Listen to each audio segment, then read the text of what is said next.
علامہ محمد مزمل ادریسی official. Like and subscribe for more Islam related videos. صحابہ کرام سے متعلق تمام اولیاء کاملین اور جمیع امت محمد صلی اللہ علیہ وسلم کا شروع دن سے آج تک اور آج سے قیامت تک یہی نظریہ اور عقیدہ ہے کہ وہ سب کے سب حق پر تھے، وہ سب کے سب ہدایت کے چراغ تھے، وہ سب کے سب آسمان کے ستاروں کی مثل تھے، اور جو ان کے آپس میں مشاجرات آئے، آپس کے معاملات آئے، اس میں کسی کو زبان کھولنے کی اجازت نہیں ہے۔ دو بھائی آپس میں لڑ رہے ہو نا، تو اب اولاد اس کی بھی کھڑی ہے، اولاد اس کی بھی کھڑی ہے، تو دونوں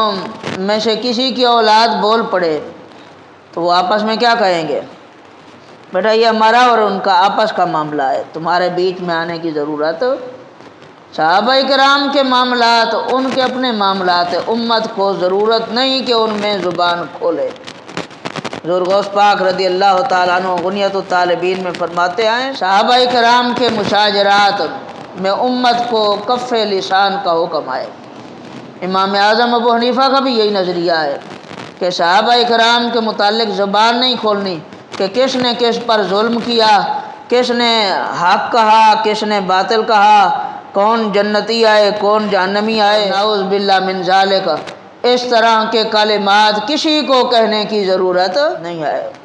امت کا کیا کام، ہم تو بہت بعد کے لوگ آئے، وہ تو حضور کے صحابہ ہیں۔ اور یہ پہلے میں ذکر کرتا ہوں کہ اللہ نے اپنے محبوب کو صحابہ چن کر دیے، حضور کو اللہ نے صحابہ چن کر دیا ہے۔ اگر ہم جیسے کوئی لوگ ہوتے شاید ایسا ادب نہ کر سکتے، رسول اللہ صلی اللہ علیہ وسلم کا ایسی اتباع و اطاعت نہ کر سکتے جیسے محبوب کریم علیہ السلام کا ادب اور اتباع و اطاعت صحابہ کرام نے کیا ہے۔ تو لہٰذا امت کو کسی قسم کا حق نہیں، چاہے وہ جتنے بڑے علم کے اعلیٰ درجے پر فائز ہو، کہ وہ صحابہ کرام کے معاملات میں گفتگو کرے۔ حضور غوث پاک رضی اللہ تعالیٰ عنہ حضرت سیدنا شیخ عبد القادر جیلانی رضی اللہ تعالیٰ عنہ آپ نے فرمایا ہے اور اپنے مریدین کو، بعد میں آنے والے متوسلین اور متعلقین کو یہی درس دیا ہے کہ صحابہ کرام کے متعلق ان کے معاملات میں آپ نے گفتگو نہیں کرنی، اور جو ان کو اللہ نے عظمتیں دی ہیں، جو اللہ نے اپنے محبوب کے صحابہ کو شانیں دی ہیں، فرمایا وہ دل کھول کر بیان کرنا ہے، اس پر زبان بند نہیں کرنی۔ جو صدیق اکبر کی شان ہے اس کو بھی بیان کرنا ہے، جو حضرت عمر کی شان ہے اس کو بھی بیان کرنا ہے، جو حضرت عثمان و علی کی شان ہے اس کو بھی بیان کرنا ہے، جو حضرت طلحہ و زبیر کی شان ہے اس کو بھی بیان کرنا ہے، جو عبد الرحمن ابن عوف رضی اللہ تعالیٰ عنہ کی شان ہے اسے بھی بیان کرنا ہے، جو حضرت امیر معاویہ کی شان ہے اس کو بھی بیان کرنا ہے، اور جو ان کے آپس کے معاملات ہیں وہاں پر زبان کو خاموش رکھنا۔ اسی کے اندر ہدایت ہے، اسی میں نجات ہے۔ اور اہل بیت نبوت اعلیٰ حضرت فاضل بریلوی رحمۃ اللہ تعالیٰ علیہ نے ایک شعر کے اندر اس پورے مفہوم کو بڑے اچھے انداز میں بیان کر دیا۔ اہل سنت کا ہے بیڑا پار اصحاب رسول، اہل سنت کا ہے بیڑا پار اصحاب رسول نجم ہیں۔ اہل سنت کا بیڑا پار ہے، کیوں؟ اس لیے کہ ان کا عقیدہ یہ ہے کہ اصحاب رسول نجم ہیں، ستارے ہیں، ستاروں کو دیکھ کر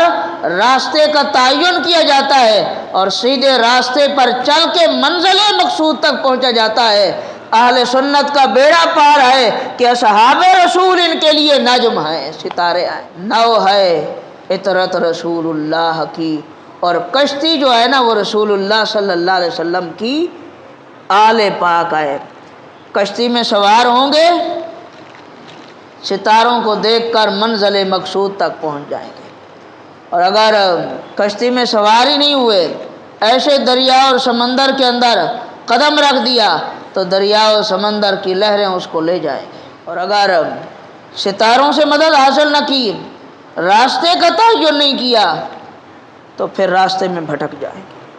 تو دونوں کو ملا کر فرمایا اہل سنت کا ہے بیڑا پار اصحاب رسول،